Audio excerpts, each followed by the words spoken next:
I didn't plan to destroy my brother's life that night, but when he stood in front of our entire family, smiling like he had won, I realized he never thought I would tell the truth about what he'd been hiding for years.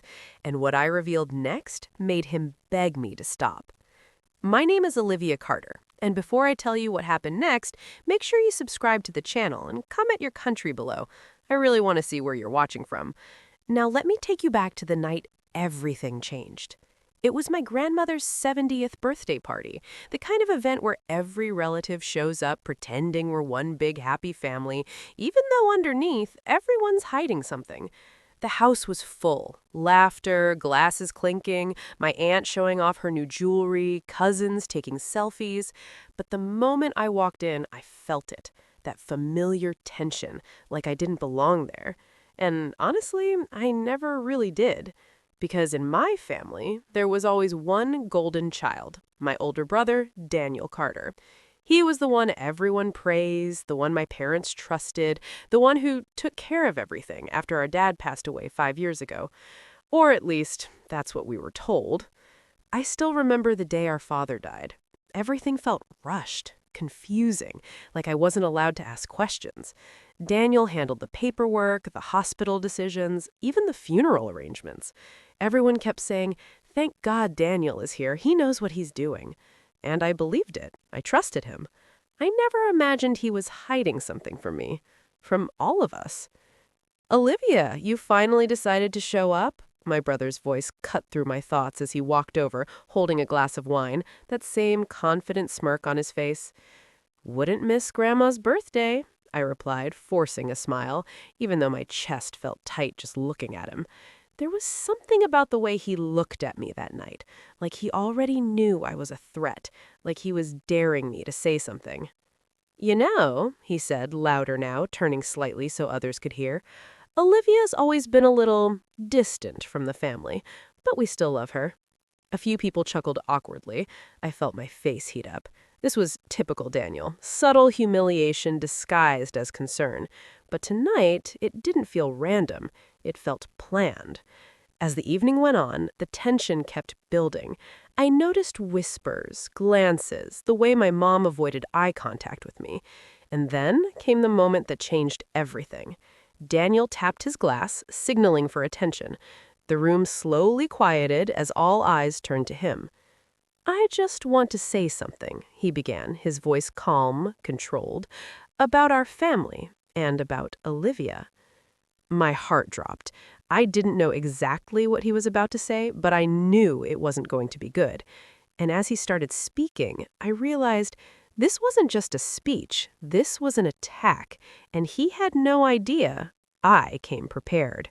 Daniel took a slow sip of his drink before continuing, like he was enjoying every second of what he was about to do to me. "You see," he said, glancing around at our relatives, "family is built on trust and honesty, and unfortunately, not everyone here values that." A few people shifted uncomfortably, but no one interrupted him. My hands clenched at my sides, my heart pounding so loud I was sure someone could hear it. "Olivia," he said, finally turning to look directly at me, "you've been distant for years. You disappeared after Dad passed, avoided responsibility, and left everything for me to handle. And now you walk in here like nothing happened?" I heard a few murmurs, some agreeing, some confused, but the damage was already starting.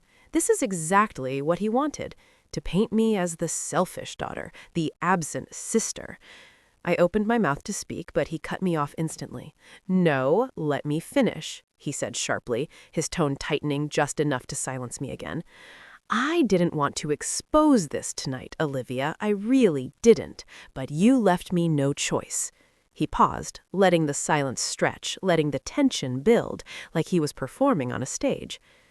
"After Dad passed, there were things that needed to be handled, things you chose to ignore, and because of that, I had to make decisions alone. I had to protect this family." Protect?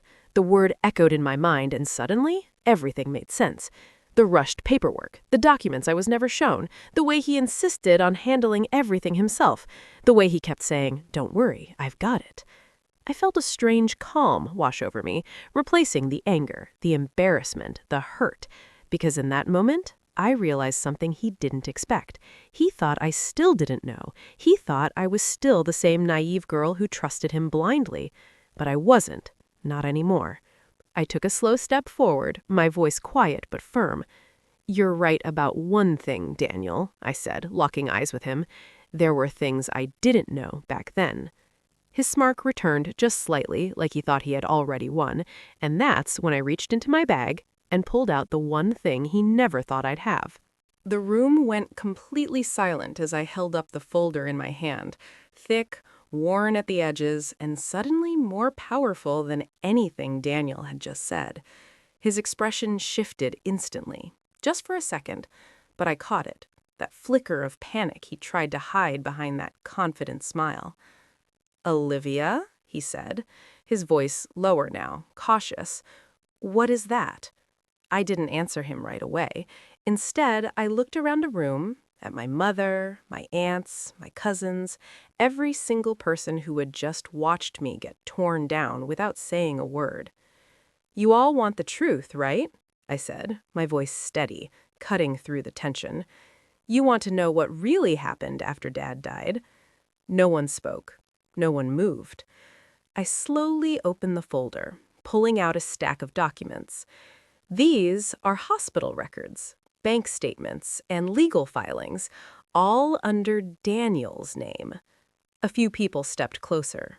I saw my uncle frown, my cousin lean in. And Daniel? He didn't move. "For years," I continued, my eyes still locked on him, "I thought my brother was taking care of everything, that he was protecting this family. But what he was really doing," I paused, letting the weight of the moment sink in, "was hiding the truth." "Olivia, stop," he said suddenly, stepping forward, his voice tense now, no longer calm. "You don't understand what you're talking about."